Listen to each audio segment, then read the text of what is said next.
আওয়ামী লীগের সাবেক ক্ষমতাচ্যুত প্রধানমন্ত্রী শেখ হাসিনার রায়কে কেন্দ্র করে আজকে রাজধানীর ইতিমধ্যে আপনাদের সাথে যুক্ত হয়েছি। দর্শক, যে ট্রাইব্যুনালের যে পাশাপাশি যে সড়কটি রয়েছে, হাইকোর্টের যে মূল ফটক রয়েছে, সেই মূল ফটক থেকে আপনাদের সাথে যুক্ত হয়েছি আজকে এই এলাকার সার্বিক পরিস্থিতি আপনাদেরকে জানানোর জন্য। এবং আজকে যে আলোচিত একটি দিন, যে রায়কে কেন্দ্র করে সারা দেশে যে আইন শৃঙ্খলার যে পরিস্থিতি, সেই চিত্রই আপনাদেরকে দেখানোর চেষ্টা করছি। ইতিমধ্যে যে আমি সড়কটিতে দাঁড়িয়ে আছি, আপনারা দেখতে পাচ্ছেন যে বিজিবির সদস্য থেকে শুরু করে পুলিশের যে সদস্যরা রয়েছে, তারা কিন্তু ইতিমধ্যে যে এই এলাকায় যে জনসাধারণরা হাঁটাচলা করছে বা যানবাহনে যাতায়াত করছে, বিভিন্ন শ্রেণী পেশার মানুষ, তাদেরকে কিন্তু পর্যায়ক্রমে তল্লাশি করে এই এলাকা ত্যাগ করতে হচ্ছে। আরেকটু বিষয় আপনাদেরকে জানিয়ে রাখতে চাই, সকাল থেকেই কিন্তু আমরা অবস্থান করছিলাম এই এলাকাটিতে পুলিশের যে সদস্যরা রয়েছে, তারা কিন্তু প্রত্যেকের ব্যাগে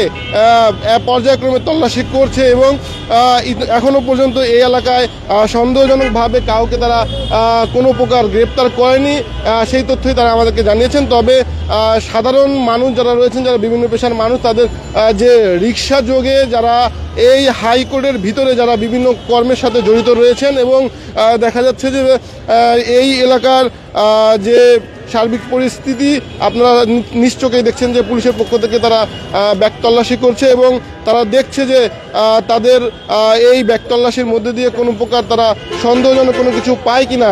আজকের এই আলোচিত একটি রায় কিন্তু সারা দেশে কিন্তু একই পরিস্থিতি চলছে বলে আমরা দেখতে পাচ্ছি। এবং আপনারা দেখতে পাচ্ছেন যে পুলিশের পক্ষ থেকে কিন্তু রিক্সা থামিয়ে তল্লাশি করা হচ্ছে এবং গাড়ির ভিতরে যে সকল কর্মকর্তারা রয়েছেন, বিভিন্ন শ্রেণী পেশার মানুষ এই গেট দিয়ে প্রবেশ করছে, তাদের তল্লাশি করছে। আমরা একটু কথা বলার চেষ্টা করবো এখানে যে আসলে আপনারা কোত্থেকে এসেছেন এবং মানে এই যে আপনাদের তল্লাশির বিষয়গুলো আসলে আপনারা কিভাবে নিচ্ছেন বা আপনার কি মনে হচ্ছে দেশের সার্বিক পরিস্থিতি অনুযায়ী?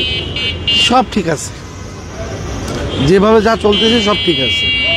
দর্শক শুনছিলেন, এখানে যাদেরকে তল্লাশি করা হচ্ছে তারা কিন্তু বলছিলেন যে যেভাবে যা চলছে আসলে তা ঠিক রয়েছে। এবং পর্যায়ক্রমে কিন্তু এই যে হাইকোর্টের যে গেটটি রয়েছে, এখানে কিন্তু গণমাধ্যম কর্মী থেকে আইন শৃঙ্খলা বাহিনীর পুলিশের সদস্যরা রয়েছেন এবং বিজিবি সদস্যরা রয়েছেন, এবং পাশে আপনারা দেখতে পাচ্ছেন যে পুলিশের আরও বিভিন্ন ফোর্সের সদস্যরা রয়েছেন। এবং আমরা একটি বিষয় দেখতে পাচ্ছি যে ভারত গুপ্তচর, স্বাধীনতার বিশ্বাসঘাতক দালাল, খুনের আইনের খুনির ফাঁসি নিষিদ্ধ হোক, মুজিববাদী, এমন একটি প্ল্যাকার্ড নিয়ে কিন্তু একজন দাঁড়িয়ে রয়েছে এই হাইকোর্টের গেট প্রাঙ্গণে। আমরা তার সাথে একটু কথা বলার চেষ্টা করব। আসলে আপনার কি দাবি নিয়ে আসলে এখানে আপনি এটি নিয়ে দাঁড়িয়েছেন? আজকে শেখ হাসিনার সেই 2024 সালের জুলাই আগস্টের একটা বিপ্লবীদের সে যেভাবে হত্যার নীল নকশা তৈরি করেছিলেন, আমরা এটা আসলে কখনো অস্বীকার করার মতো মানে কোনো শব্দ ব্যবহার করতে পারি না। সে শুধু তাই না, বাংলাদেশকে একটা ভারতের মানে মনে হচ্ছে একটা অংশের দিকে সে নিয়ে যাচ্ছিল, যে আমরা তার কাছে কোনোভাবে নিষ্কৃতি পাচ্ছিলাম না। আপনারা জানেন যে স্বার্থ নিয়ে উন্নয়ন জবাব দেবে জনগণ। আমাদের দেশেও সে অনেক কিছু করতেছিল, কিন্তু এইটা হচ্ছে তার একটা মানে সে কি বলে যে নীল নকশা, সে আমাদেরকে দেশের উন্নয়নের দিকে সে মানে অন্ধের মতো ঠেলে দিয়েছিল। এবং সে নিজে নিজে যে বাংলাদেশের যে তার যে একনায়কতন্ত্র যে শাসনটা, সেটা প্রতিষ্ঠা করার জন্যে সে আসলে যেভাবে সে এগোচ্ছিল, হয়তোবা আমরা এই দেশটাকে এই যে 30 লক্ষ শহীদের রক্তে আমরা যে আজকে যেখানে দাঁড়িয়ে আছি, যে বাংলাদেশ স্বাধীন বলে আমরা অধিকার করতে পারি, যে স্বাধীন সার্বভৌমত্ব এবং আমাদের একটা নিজস্ব একটা সংবিধান রয়েছে, সেই আলোকে আমরা চাই যে আমরা আমাদের দেশের আইনের মধ্য দিয়ে আমরা চলি। কিন্তু আমরা চাই না অন্য কোনো জাতি দ্বারা আমরা এই দেশের মানুষ শাসিত হোক বা পরিচালিত হোক। হয়তোবা আজকে দেখেন যে সে যেভাবে আঘাত ছিল, যদি সে 2029 সাল পর্যন্ত যদি থাকতো, তাহলে হয়তোবা ভারতের যে মানচিত্র হয়তোবা আমরা আর দেখতে পেতাম না। হয়তোবা এটা ভারত একসময় বলে দিত যে অখণ্ড অবিভক্ত ভারতবর্ষ, এইটা বাংলাদেশটা ছিল আমার। সে হয়তো আমাদের যে ছলে বলে কৌশলে শেখ হাসিনা শুধু ক্ষমতা থাকার জন্য, ওইদিকে যেরকম পশ্চিমবঙ্গের মমতা ব্যানার্জি সে পশ্চিমবঙ্গ শাসন করে, আর এইখান থেকে সে ভারতের সংস্কৃতির সাথে একত্রতা বোধ প্রকাশ করে হয়তো বলতো যে আমি বাংলাদেশ শাসন করব, এই বাংলাদেশের মানুষ যেন কোনোভাবে মানে আওয়ামী লীগ ছাড়া এবং ভারতের হুকুম ছাড়া তারা যেন বেরোতে না পারে। সে যেভাবে আমাদেরকে যে নিয়ে যাচ্ছিল, আমাদের সৌভাগ্য সে জুলাই আগস্টের নিবেদিত ওই বৈষম্যবিরোধী ছাত্র সমাজ এবং ছাত্র জনতা যদি এই রাজপথে না আসতো, তাহলে হয়তোবা আমরা এই দেশটাকে এই দেশের মধ্যে রাখতে পারতাম না। হয়তোবা আমরা বাংলাদেশের আমরা আজকে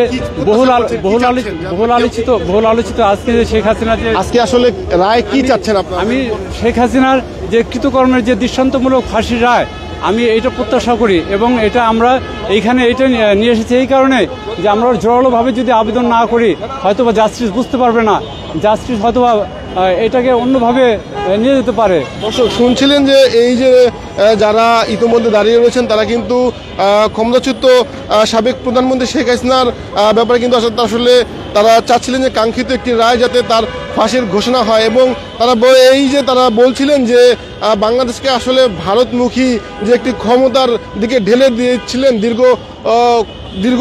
দীর্ঘ সময় ক্ষমতা থাকার পর, এটি থেকে আসলে বাঙালি জাতিকে মুক্তির দিকে নিয়ে এসেছেন ছাত্র জনতার সেই আন্দোলন, এবং সেই আন্দোলনের প্রতিফলন হিসেবে আজকে যে শত শত শিক্ষার্থী এবং ছাত্র জনতাকে হত্যা করা হয়েছিল, সেই ছাত্র জনতাকে হত্যার ঘটনাকে কেন্দ্র করে দীর্ঘ 6 মাসের অনুসন্ধানে এবং আইনশৃঙ্খলা বাহিনীর তদন্ত প্রতিবেদনের প্রায় 850 পাতার একটি তদন্ত প্রতিবেদন কিন্তু আদালতে দাখিল হয়েছে, এবং সেই দাখিলের পরিপ্রেক্ষিতে আজকে কিন্তু বেলা 11টা নাগাদ কিন্তু সেই ক্ষমতাচ্যুত শেখ হাসিনার যে অপরাধের যে বিষয়গুলো ট্রাইব্যুনালে আজকে একটি রায়ের কথা রয়েছিল, সেই বিষয়টিকে কেন্দ্র করে কিন্তু এই হাইকোর্ট এলাকায় কঠোর নিরাপত্তা জোরদার করেছে। এবং আপনারা দেখতে পাচ্ছেন ইতিমধ্যে পুলিশের সদস্য থেকে শুরু করে ভিতরে কিন্তু অনেক সেনা সদস্যরা রয়েছেন, এবং আমরা এখানে যে কর্মরত পুলিশ সদস্য রয়েছে এবং তার সাথে আমরা কথা বলার একটু চেষ্টা করব যে আসলে আপনারা সকাল থেকে এই যে আইনশৃঙ্খলা বিষয়ে কঠোর নিরাপত্তার দায়িত্বে রয়েছেন, কোনো অপ্রীতিকর ঘটনা আপনারা দেখতে পেরেছেন কিনা, এবং সার্বিক পরিস্থিতি যদি একটু জানাবেন। না, এ ধরনের কোনো কিছু হয় না এখানে। তারপর আমাদের স্যার আছে, তার সাথে কথা বলেন। স্যার আছে, আপনি আসলে কি চেক করছেন? আমরা এত সময় যত গাড়িগুলো গেছে পাবলিকের সব চেক করছি, চেক করে আমরা ভিতরে পাঠাইছি সুন্দরভাবে। প্রত্যেকটা গাড়ি আমরা চেক করছি, প্রত্যেকটা লোকের আমরা কার্ড দেখছি, যারা স্টাফ তাদেরকে ওইভাবে ভিতরে ঢুকেছে। এই মানে কাদেরকে ভিতরে ঢুকতে দিচ্ছে আজকে ঢুকতেছি যারা স্টাফ আছে, তারপরে আপনি মামলার লোকজনও ঢুকছে ওদিকে, যারা হাইকোর্টে জায়গায় অনেক জনসাধারণ ঢুকতে পারছে। হ্যাঁ পারছে, কিছু পারছে ওদিকে যারা।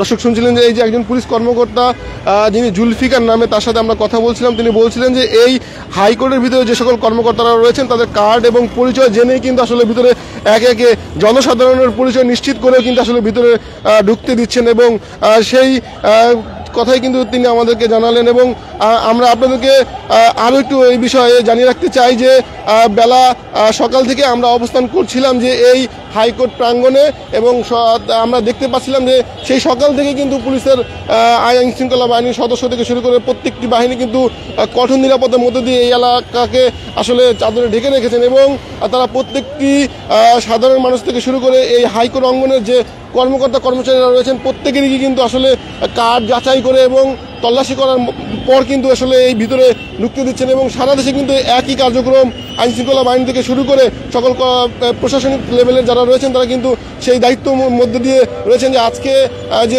পূর্ব ঘোষিত যে সময়টি জানানো হয়েছিল যে আজকে সাবেক ক্ষমতাচ্যুত প্রধানমন্ত্রী শেখ হাসিনার যে অপরাধের যে দায়ে যে ট্রাইব্যুনালে যে একটি রায়ের ঘোষণা রয়েছে সেই বিষয়ে কিন্তু ইতিমধ্যে ভিতরে প্রস্তুতি নেওয়া হচ্ছে, এবং সেই বিষয়ে আমরা আপনাদেরকে পরবর্তীতে সংযুক্ত হয়ে আপনাদেরকে জানাতে পারবো।